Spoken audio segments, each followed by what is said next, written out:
It's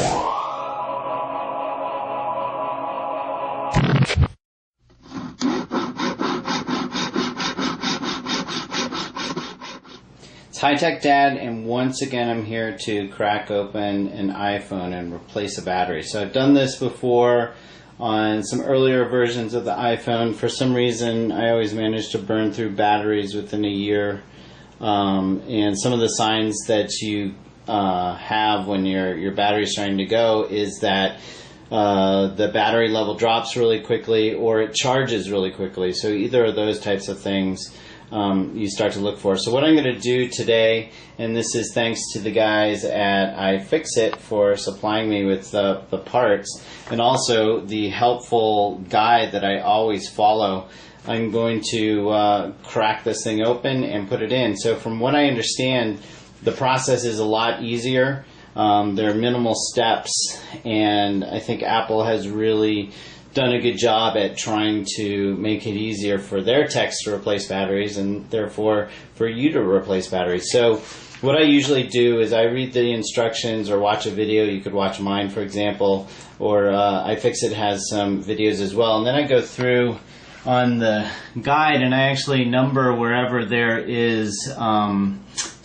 are some screws to be removed. So in this case it looks like there are only 2, but on other iPhones there are usually more, and I have my handy dandy egg carton which is labeled for all the screws to go in. This is a great tool that I use, and this is the same egg carton I've been using for years to do this, but obviously you can get some other ones as well. So I'm going to step through it. The first thing that you want to look at, though, is depending on when your iPhone was made, there are, let's see if I can focus in here, it's kind of hard. There's some screws that are either Phillips head, they're a 00 size, or they're these new types of screws that Apple put in to make it harder, and they're called the pentalobe screws. They look very different, but what iFixit does have is this thing called the iPhone 4 Liberation Kit, and they give you a screwdriver that you can use to take those special types of screws off and then replace it with regular Phillips head screws. So we're going to dive into this in just a second. Okay, so the first step here is to actually remove these little Phillips head screws here. So there are 2 of them, and we're going to do that first. So the next step is you want to actually slide the rear panel of your iPhone up about 2 millimeters. So I don't know if you can see that, but basically I'm sliding it up. Okay, so once you slide that up, what you're actually going to do is remove the rear panel here from the phone. So just do it very carefully. It should just pop right off. And let me tell you, that is a lot easier than doing it with previous versions of the iPhone. Normally you had to take apart just about everything just to get to the battery. So we're now at the battery. You can see here I have my replacement battery, so we should be good to go.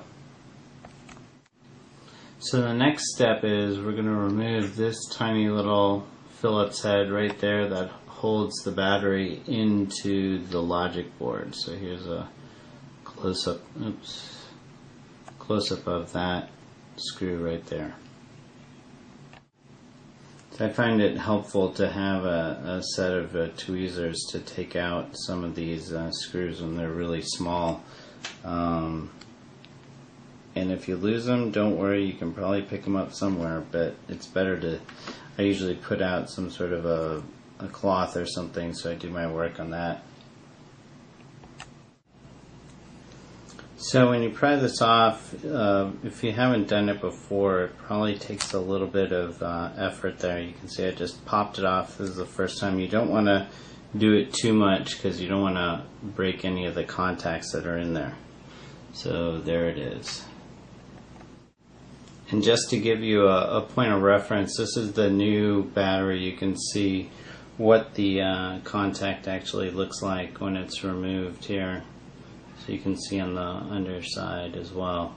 So that's what you're going to be taking off. If you notice, there is little piece of plastic here that you don't want to lose.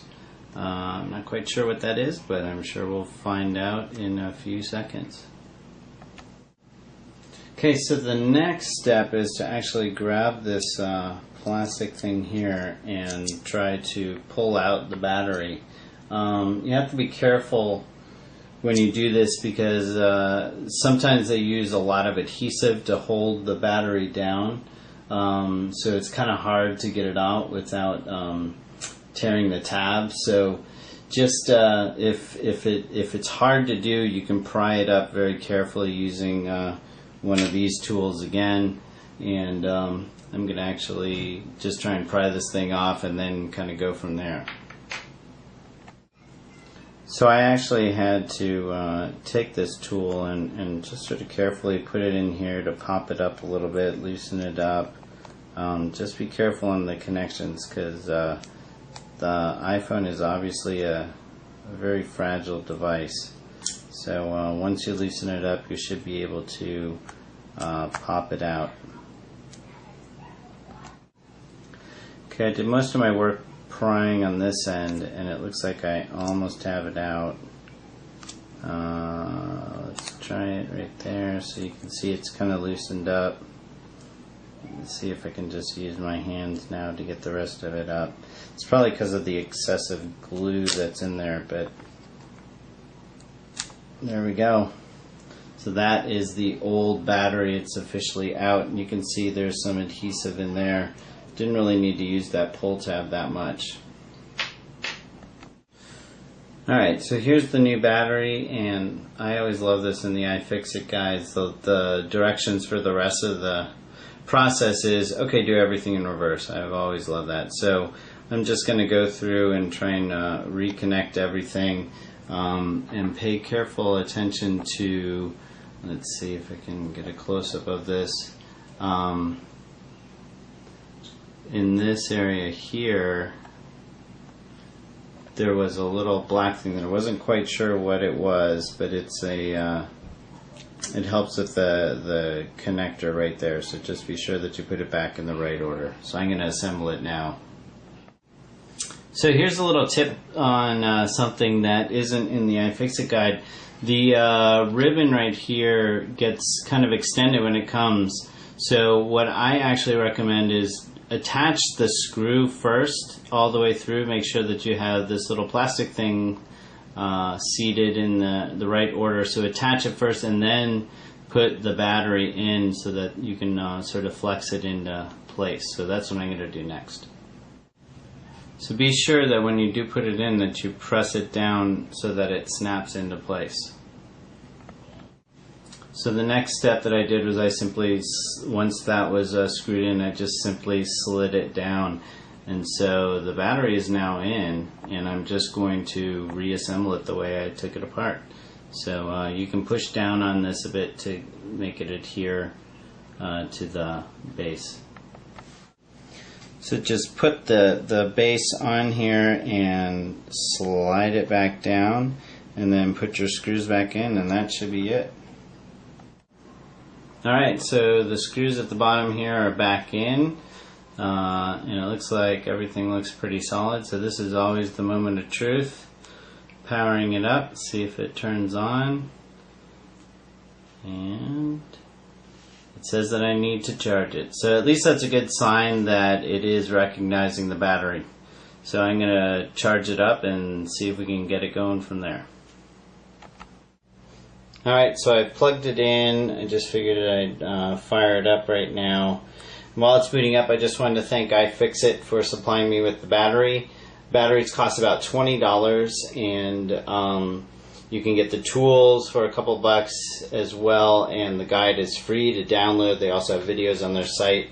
I always look to their site first, pretty much, to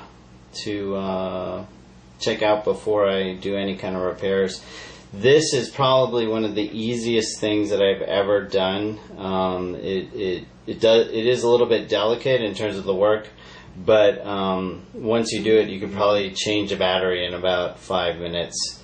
And thanks to Apple for making it a heck of a lot easier than previous models.